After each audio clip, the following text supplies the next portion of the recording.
तम्बाकू, हुक्का, बीड़ी, ये इस बॉडी के लिए हानिकारक है। और तकरीबन समाज, किसी भी समाज में देख लो, सब पीने लगे। हुक्का, बीड़ी, तम्बाकू, शराब, मांस खाना, बुक्की पीना।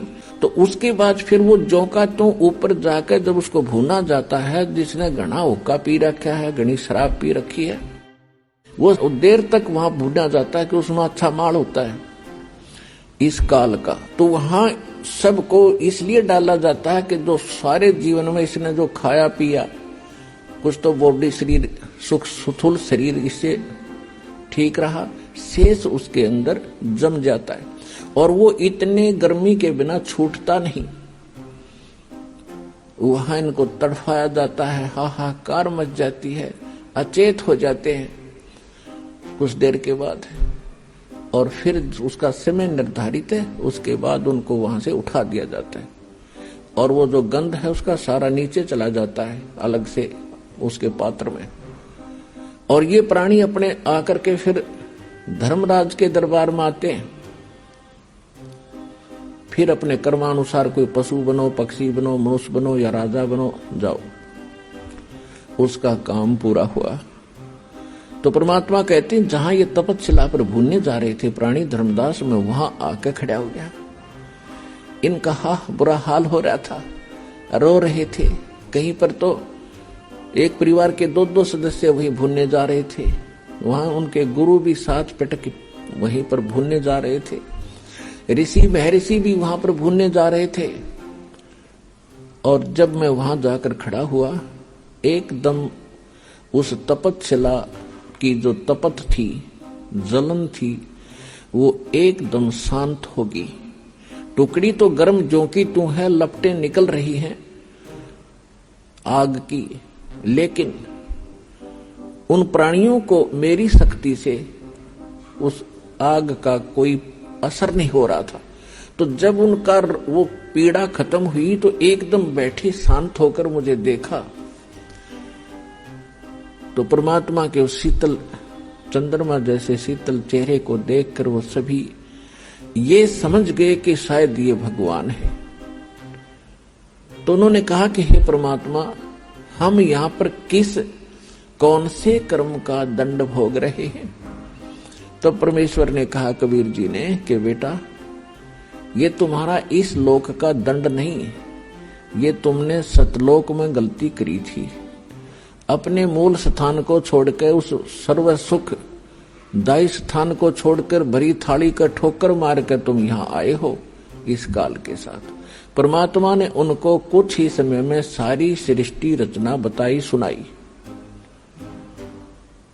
तो सभी को वहां तो तुरंत समझ में आ गई, क्योंकि यहाँ तो अपलातुन पाक रहे हम।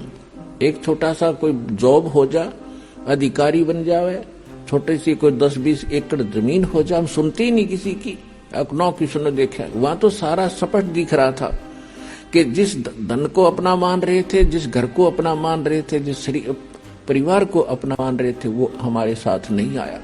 तो वहां तक अकल ठिकाने आ गई थी उनकी। और यहाँ अकल ठिकाने लाने के लिए इतने सत्संग करने पड़ते हैं, इतने प्रमाण देने पड़ते हैं कि तुम गलत स्थान पर पड़े हो, ये लोग तुम्हारा नहीं है, तुम्हारे साथ धोखा हो रहा। और तब भी शीघ्र सी ठिकाने अकल नहीं आती, क्योंकि हमारे ऊपर प्रेशर इतना है। लेकिन मालिक का ज्ञान भी इतना प्रबल है और समाधान इतना प्रबल है, एक दिन अकल ठिकाने आकर रहेगी पूरे विश्व की। अब वो समय आ गया। तो सभी ने करबद्ध होकर कहा, परमात्मा हमें छुड़वा लो इस गंदे लोक से। तो परमेश्वर ने कहा कि भी ऐसे नहीं होगा। जिस समय आपको पृथ्वी लोक पर मानव शरीर प्राप्त हो, स्त्री या पुरुष का, और वहां मेरा कोई भूला भटका कोई संत तुझे मिल जा, इस मेरे इस ज्ञान को बताने वाला जो मैं तुम्हें बता रहा हूं, ये याद रखना, उसकी शरण में चले जाना। वो जो विधि बताओगा भक्ति की, वो भक्ति करना बेटा, फिर तुम्हें वहां भी सुखी करूंगा। और फिर तुम इस तपस्या पर नहीं आओगे, बाईपास ले जाऊंगा, तुम वो भक्ति करना। तो वहां तो सभी हाँ भर रहे थे कि कान पकड़ते हैं भगवान, आज के बाद इस काल का नाम नहीं जाप करेंगे, हम इसने याद भी नहीं करेंगे, हम आपकी भक्ति करेंगे। हमने तो भगवान जान के और इस काल की पूजा की दाता। आज अकल खुली हमारी, और अब के मनुष्य जीवन मिलेगा तो हम वही भक्ति करेंगे जिससे आपकी प्राप्ति हो। तो परमात्मा ने कहा भाई ठीक है, याद रखना इस बात को बच्चों, भूलना नहीं। और तुम वहां ऋषि बैठे थे, जो गुरु बैठे थे, वो निराकार बताया करते थे ब्रह्म को।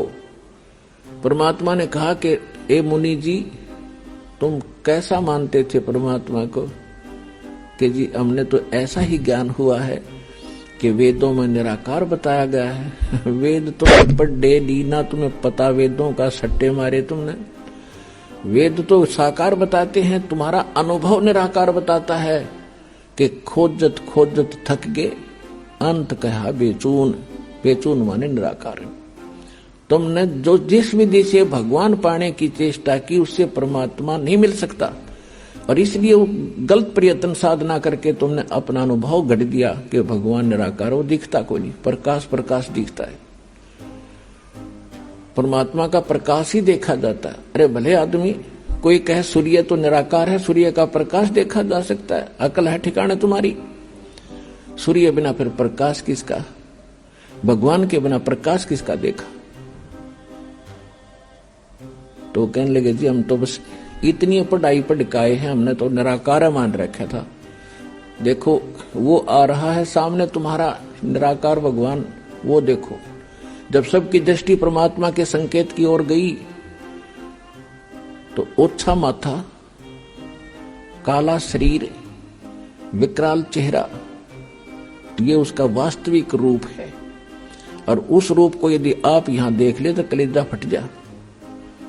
जिसको तुम खोजने के लिए ऋषि महर्षि हजारों वर्ष तक ब्रह्म न पावेंगे, ब्रह्म न पा लो, थारा कलेजा फट जा, उसने देख लो। तक सारी उल्टी साधना की तुमने, सब ज्ञान, गलत ज्ञान स्वयं ग्रहण किया और सारी जनता को भ्रमित कर दिया।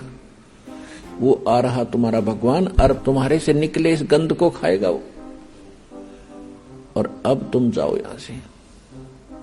परमात्मा ने अपनी शक्ति से उनको वहां से उड़ा दिया। अब काल का भोजन का समय हो गया था, क्योंकि उसने भी निर्धारित समय फिक्स कर रखा है कि इतने समय में ये भुन बांध कर चले जाएंगे यहाँ से, केवल वो माल शेष रह जाएगा, उनसे निकला हुआ गंध, वो उसका माल है।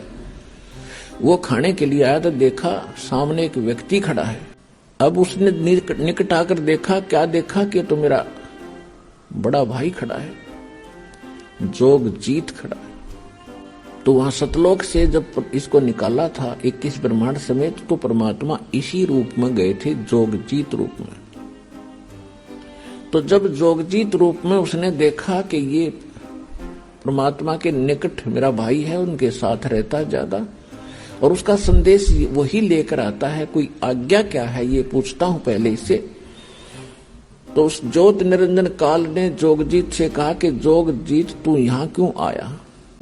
कोई पिता का आदेश है तो मुझे बता, और तूने मुझे वहां से मार कर निकाला था, तू मेरे लोक में क्यों आया? तू आ कैसे गया? अब मैं तुझे पहले तो आदेश बता दे क्या है परम पिता का, फिर तुझे मैं मारूंगा, कुटूंगा।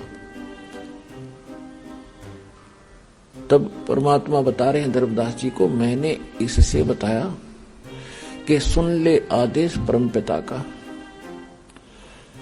ये आत्मा परमात्मा की है, और ये तेरे साथ आ भी गई थी तो ऐसा जुल्म नहीं करना था तूने। अन्यायी, कोई गधा बना दिया, कोई गधी बना दी, कोई सूर बना दिया, कोई सूरी बना दी, कोई कुत्ते गधे की योनि भोग रहा है, कोई कष्ट से पीड़ित है, किसी को कैंसर है, किसी को टीबी है, किसी का हाहाकार मच रहा है, किसी की टांग कट गई, किसी का हाथ कट गया। ये जुल्म कर रखा तूने। तेरे रहम नाम की चीज नहीं है। परमात्मा दुखी हुए इस बात से। तो वो कहता है कि मैं तो सत्य का राज करता हूं, जो जैसा कर्म करता उसका वैसा ही फल देता हूं। भगवान का आदेश है मेरे को कि सत्य का राज करना, किसी अन्याय ना करना। परमात्मा बोले कि मुझे मालूम है तू जैसा सत्य का राज करता है, ये मन रूप में तू खुद विद्यमान है, सारे उल्टे काम कराता है आत्मा से, और जब आत्मा सजा भोगती है तू भाग जाता है, गधा बनवा के छोड़ देता है उल्टे काम करवा के। अब किसी को कहे भक्ति कर ले, मनु के कहना आजा ताश खेल लाएंगे, छोड़ के तेरा भक्ति में है। कोई कहे भाई भगवान का नाम, चलो सत्संग में ना टाइम नहीं है, अरवा बिछा के गली में बैठ जाएंगे ताश खेलने सारे दिन, इबका मारे आन दे इबका देखूंगा, सारा दिन धक्के खा के बकवास करे। तो ये मन करवाता है, और जब आत्मा जाग जाएगी, झांखे भी नहीं इन कर्मों को, तो आत्मा को यहाँ जगाया जाता है, इसका मूल ज्ञान बताया जाता है, ये कहाँ की रहने वाली है, वो स्थान याद कराया जाता है, ये सत्संग में याद कराया जाता है। तो सुन ले आदेश परमात्मा का, जोग जीत रूप में भगवान कह रहे हैं कि मैं नीचे जाऊंगा, सभी तेरे ब्रह्मांड सब लोक में जाऊंगा, नीचे के स्वर्ग लोकों में, ब्रह्मा विष्णु महेश की नगरी में, और पृथ्वी लोक पाताल लोक पर जाऊंगा। सब जीवों को बताऊंगा कि ये भगवान नहीं है जिसको तुम परमात्मा मान बैठे हो, ये वो परमात्मा नहीं है, और वो ज्ञान बताऊंगा, उस भगवान के चिन्ह बताऊंगा जिसका तूने नामो निशान मिटा दिया। मैं इसलिए आया हूं, आदेश है परमात्मा का, नीचे जाऊंगा, तेरी पोल खोलूंगा, तेरा भांडा फोड़ूंगा कि तू काल है, तेने जुल्म कर रखा है, इनके साथ सारी उल्ट साधना करवा के इनकी दुर्गति कर दी है, और ऐसा मंत्र दूंगा उनको कि वो जाप करके सीधे सतलोक आ जाएंगे, तेरे झंझट से छूटेंगे।